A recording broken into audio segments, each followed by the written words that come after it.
يا صباح الفل والورد والياسمين على احلى اخوات في الدنيا. اللهم صل وسلم وبارك على سيدنا محمد. ما تنسيش لو انت جديدة في القناة تفعلي زر الجرس علشان يوصلك مني كل جديد، عشان كل لما انزل فيديو يوصلك الاشعار بتاعي. زي ما انتوا عارفين ان انا بشارك يوم في كل تفاصيله. النهاردة نبدأ اليوم بالصلاة على الرسول عليه افضل الصلاة والسلام، صلاة تنفك بها الكرب وتنحل بها العقد. يا رب فرج هم كل مهموم واجد الدين عن المدينين، قول اللهم امين.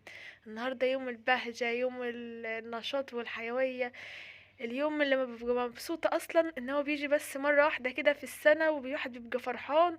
كل سنة وانتوا طيبين، يا رب تعود عليكم الايام بخير يا رب.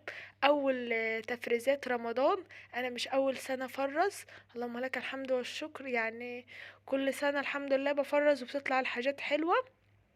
بتعب يوم وبرتاح، باجي يعني بقعد كده كذا شهر مرتاحة يعني من العصاير والحاجات دي. ولو حابين تفرزوا خضار او حاجات من دي بقى قولولي ونفرز مع بعض. انا اول حاجة كده بحب افرزها رمضان العصاير، علشان العصاير بحب اشرب عصاير كتير في رمضان. فبدأت بقى ان انا هي كنت برضو جايبة سمنة علشان هعمل بيها حاجات العيد وكده، سمنة بلدي. فقلت بقى اسيحها برضو معاكم. فبدأت ان انا رفعتها كده على النار، على نار هادية خالص، وسبتها على النار. بعد كده قلت هسلق الجزر ده علشان للبرتقان يعني. فبدأت ان انا اقشر اول حاجة علشان يبرد قبل ما اجي احطه يعني في العلب او في الاكياس اللي هحطها فيها، يبقى بارد. فبدأت ان انا اسلق اقشرته في الاول، وبعدين بدأت بقى ان انا اقطعه كده مكعبات علشان ارفع على النار. وبعدين اشوف بقى هنعمل ايه. كل سنة وانتوا طيبين، كل سنة وانتوا بخير وبصحة وسلام، ويا رب يدخل علينا رمضان بالهنا والفرح والسرور وكل حاجة حلوة. يا رب يدخل علينا كده ولا فاقدين ولا مفقودين، اقول اللهم امين. يا رب يعجبكم الفيديو وينور رضاكم. النهارده فيديو جميل جدا، ما تنسونيش باللايكات الحلوه والكومنتات الحلوه. بدات ان انا اهو حطيت عليه شويه ميه، وبدأت ان انا رفعته على النار. بعد كده جبت 2 كيلو من الفراولة، كانوا عاملين 30 جنيه، علشان الناس اللي بتسأل بس على الاسعار. دي فراولة بلدي. بدأت ان انا اغسل فيها كده كويس. شايفين المية في الاول لونها عامل ازاي، ومن كتر الغسل هخليها لونها تبقى ما شاء الله، تبقى تحفة. حابة ان انت تحط على الفراولة شوية خل كده وهي بتتغسل براحتك. انا صراحة ما حطيتش ولا خل ولا اي حاجة، فضلت اغسلها تحت المية الجارية كده لغاية ما لقيت ان المية بقت خلاص كده زي الفل واتغسلت. شايفين لما طبعا بتكوني هتخزن الفراولة، تقومي الصبح بدري كده تجيبيها من السوق او من المكان اللي انت بتجيبيها منه، علشان تنجيها واحدة من واحدة وتبقى حلوة يعني. ما يبقاش فيها اي واحدة كده آه، طرية او فيها اي حاجة، فتنجيها كده. الفراولية كبيرة وحلوة، دي فراولة بلدي، فما شاء الله حلوة وطعمها كمان حلوة. طول ما احنا بنغسل طبعا ونلاقي فراولية حلوة قدامنا، ايه نروح واكلينها على طول. بدأت بقى ايه احوش اللي هو الجزء العنج ده والجزء اللي هو فيه الحتة البيضة، علشان مش هقطعها دلوقتي غير لما برضو هغسلها تاني، عشان لو فيها تراب او اي حاجة كده واحنا بنشرب العصير ما تجرجش وتبقى يعني تبقى وحشة. فلازم نكون ضامنين النظافة بتاعتها كويس جدا في الغسل. فقلت بقى احوش العناق كلها بتاعت الفراولاية. آه، قبل ما اقطعها نصين. ممكن تخزنيها برضو سليمة، يعني تحوش العنج كده وتخزنيها زي ما هي سليمة. بس علشان انا بقطعها علشان ما نيجي نضربها وهي طالعة متلجة من التلاجة، يعني ما تبوظليش الخلاط بتاعي. لما بتكون سليمة بتبقى صعبة في الضرب. فلما بتقطعيها بتتضرب بسهولة وما تبوظلكيش الخلاط ويتحرق. انت تقدري تاكلي حاجة سليمة كده وكبيرة عليكي؟ لا طبعا. فالخلاط نفس الحكاية، ما يقدرش ان هو ي... يعمل الحاجة وهي جامدة. احنا بنسيبها تفك شوية بس ما بنسيبهاش تفك يعني تبقى مية كده. لا بسيبها مثلا حوالي 10 دقايق على الرخامة، بعدين بحطها بقى لما بطلعها يعني. ده اروح مطلعها حطها في شفشة في الخلاط واحط بقى عليها شوية مية بتروح فكة بقى مع نفسها. الله بقى يا سلام بقى في رمضان، فراولة بلبن، فراولة كده يعني. بصوا هنبدأ في رمضان بالعصاير والحاجات الحلوة. طبعا ممكن تفرزي اي فاكهة انت حباها، احنا في الموسم اللي موجود دلوقتي الحاجات اللي ينفع يعني تتفرز البرتقان والفراولة. دلوقتي بقى بعد ما يعني حشت منهم العناب كلها خلاص كده ونضفتهم وخليتهم زي الفل، بدأت ان انا بقى ايه اغسلهم مرة تاني. هما زي الفل وما فيهمش اي حاجة. الفراولة كده ايه منورة. بصوا انا حبيت ان انا اجرب لكم الكاميرا اكتر وعايزة اوريكم المية زي الفل. اهم حاجة الحاجات اللي كنا هنخزنها نغسلها كويس كده وننضفها ونكون ضامنين كل حاجة بايدينا كده الحلوة. واحد بيبقى مبسوط وهو بيعمل حاجات رمضان، شهر الخير، شهر الرحمة، شهر المحبة، شهر كل حاجات حلوة. السمنة طبعا بدأت ان انا اقلب فيها كده علشان الريمة تنزل تحت. بس اهم حاجة اكون موطية عليها النار علشان يعني تستوي كده براحتها. وكان الجزر كان اول غلوة ليه انا مش عايزاه برضو يستوي اللي هو يبقى مهري، لا هسلقه نص سلقة.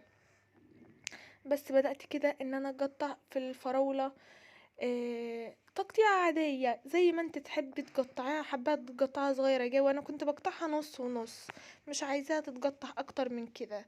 يعني ايه كده زي الفل. التقطيعة دي ايه ما شاء الله حلوة. بس وبعدين بقى هحط اللي هي المادة الحافظة اللي عليه اللي هي السكر.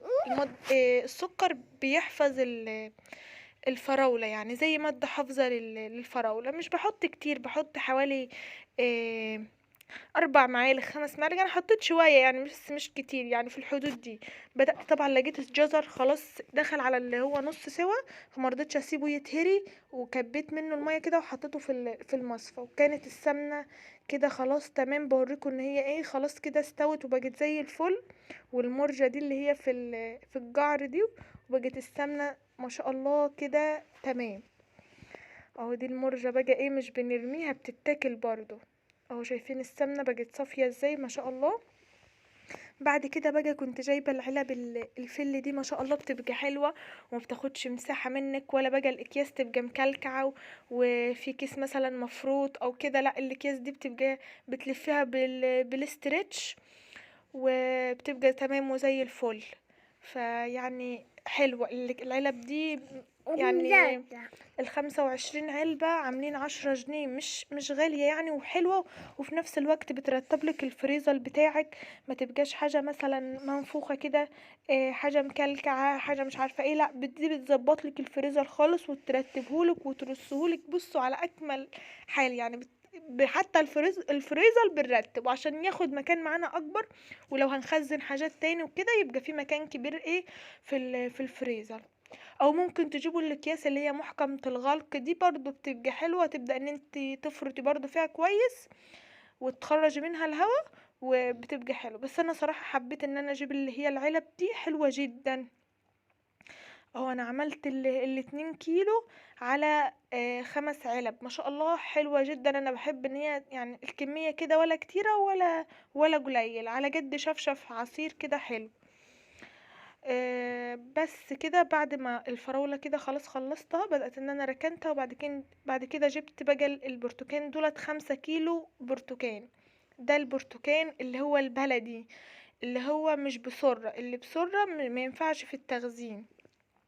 ده البرتقان البلدي اللي بيبقى فيه بذر، اللي هو بيبقى زاعج، علشان المزازة بتاعته هي اللي بتبقى حلوة في العصير. ولو قعد في الفريزر فترة ما بيجرالهوش اي حاجة، طعمه ما بيغيرش اكنك لسه يعني عاملاه فريش دلوقتي. بيبقى حلو، بيبقى حلو اللي هو البرتقال البلدي. طبعا انا غسلت البرتقال ليه؟ علشان كنت هاخد الجشر بتاعه نعمل كده كيكة بالبرتقال بسكوت بالبرتقال تبشر الجشرة. بس بعد كده قلت لا لما اجيب برتقال تاني. البرتقال رخيص في الايام دي في السوق، يعني الكيلو عامل 5 جنيه حلو قوي. هو ارخص حاجة البرتقال الزاعج ده. فنبقى ناخد الجشر بتاعه. ان اليوم ده كان يوم طويل جدا عليا، خدت حوالي 4 ساعات في المطبخ. انا ملخصهم لكم في حوالي 18 دقيقة، وانا خدت وقت جامد في المطبخ. اليوم ده تعبت جدا. ف فقلت لا بقى خلاص. وعلشان برضو لما امسك البرتقانية، يعني طبعا لما اقشرها وهمسك الجزء اللي من جوه ما تتلوث من ايدي لو البرتقان وسخ من بره وكده. شايفين كنت تعبانه ومال اركن في ايديا كانت وجعاني. كان في مواعين عندي غسلتها وظبطت الدنيا عشان لما اقعد افرز يبقى المطبخ بتاعي كده نظيف وما يبقاش فيه اي حاجه غير المواعين ايه اللي هعمل فيها الحاجات دي. ببدأ ان انا احوش بقى القشرة كلها كده من على البرتقانة، بقشرها كويس جدا عشان ابدأ لما اجي اقطعها تتقطع ايه، ما يبقاش فيه اي القشر لما يتضرب في العصير ما يعني القشرة البيضة دي ما تعملش مرارة وكده. المهم ان احنا نحوش القشرة البيضة دي كويس جدا.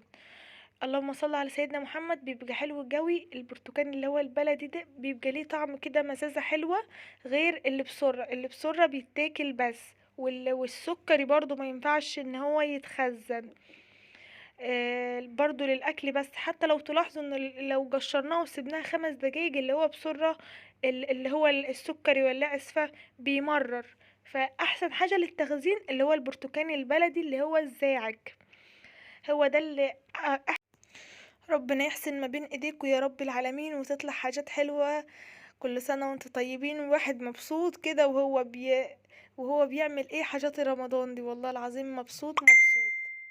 اهو بعد ما خلاص خلصت بقى تقشير كل الكمية، جبت بقى القطاعة وهبدأ اقطع البرتقانة.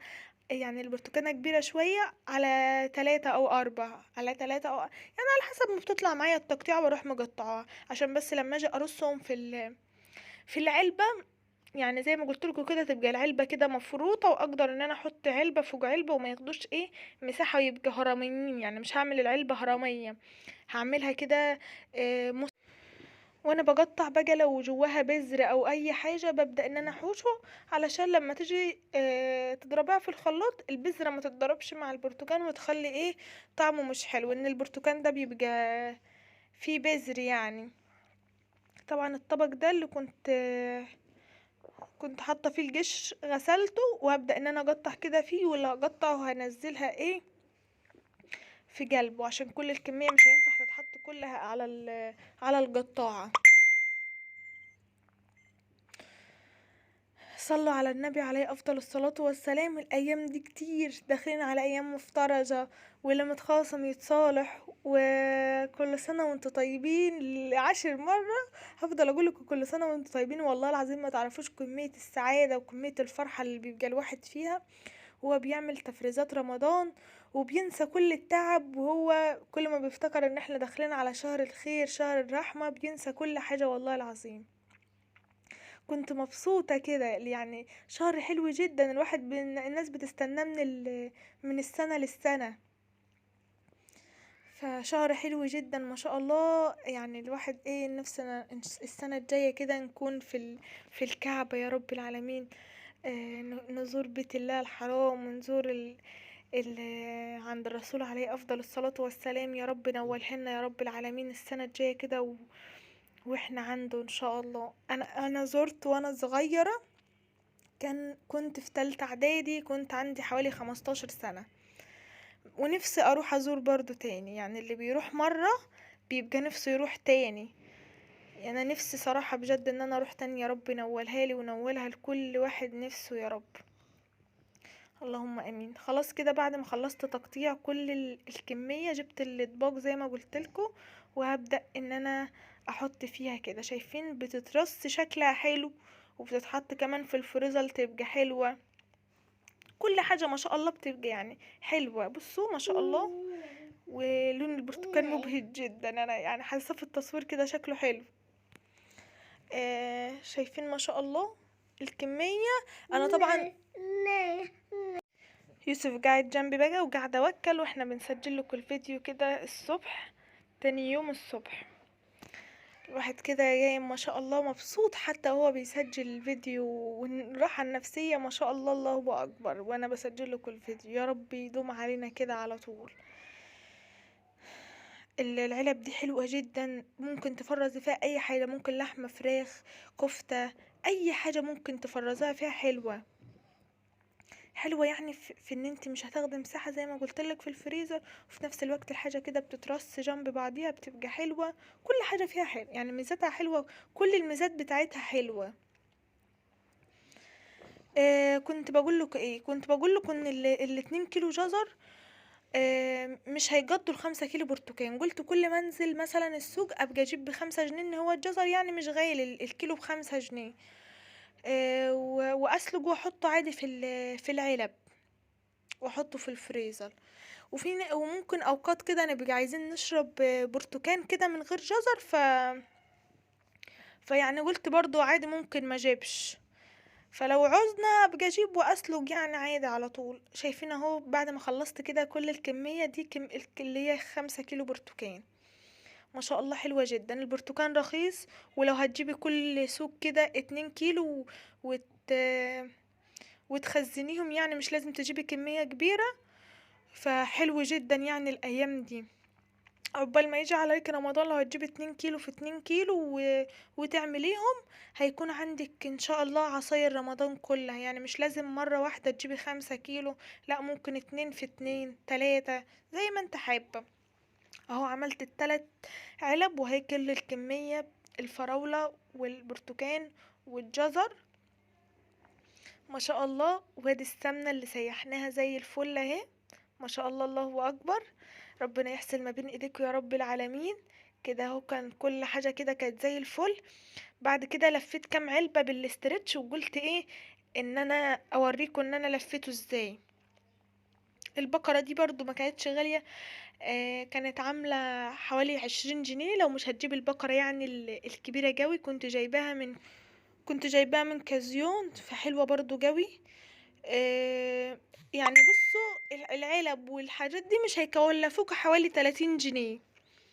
ترتب الفريزر بتاعك وتظبطي بالدنيا، مش هتكمل 20 جنيه او 30 جنيه. وحلوة جدا، مش غالية. مش لازم تجيب البقرة الكبيرة. هي البقرة دي على فكرة بقالها فترة عندي، وبعمل منها حاجات كتيرة ومش بتخلص، يعني حلوة بتقعد معاكي فترة. اهو ببدأ ان انا الف كده، وببدأ حلوة جوي يعني، زيها الماتيريال بتاعتها زيها زي الكبيرة على فكرة، وحلوة. لفت لي العلب بصراحة كلها حلوة كده. ما شاء الله. او ممكن تجيبي اكياس عادي تفرزي فيها، لو انت حابة ان الاكياس مثلا هتكون اقل شوية في السعر، ممكن عادي تجيبيها. اللي انت حباه هاتيه، اللي انت مثلا هترتاحي فيه وهتحسي ان هو ينظم لك الفريزر بتاعك او هيظبط لك كده الدنيا. هاتيه. يا رب يعود عليكم الايام بخير يا رب العالمين، وتكونوا استفدتوا باي معلومة، وتكونوا كده طالعين حتى لو باي حاجة كده تستفادوا. المهم ان انتوا تستفادوا باي حاجة. ما تنسوش بقى لو عجبكم الفيديو لايك واشتراك في القناة عشان يوصلكم مني كل جديد. والسلام عليكم ورحمة الله وبركاته. اشوفكم في فيديو جديد على خير ان شاء الله. ويا رب تكون عجبكم الفيديو. نفسي بس تكتبوا لي كومنتات حلوة كتير كده، عايزة الفيديو ده يتفجر كومنتات حلوة عشان اتحمس واكمل لكم بقى في باقي تفريزات رمضان وباقي تنظيفات رمضان. انا لسه لغايه دلوقتي ما بدأتش في تنظيفات رمضان خالص، فانتوا شجعوني علشان نبدأ مع بعض تنظيفات رمضان. اهو بعد ما خلص خلاص، يلا بقى اشوفكم في فيديو جديد على خير. مع السلامة.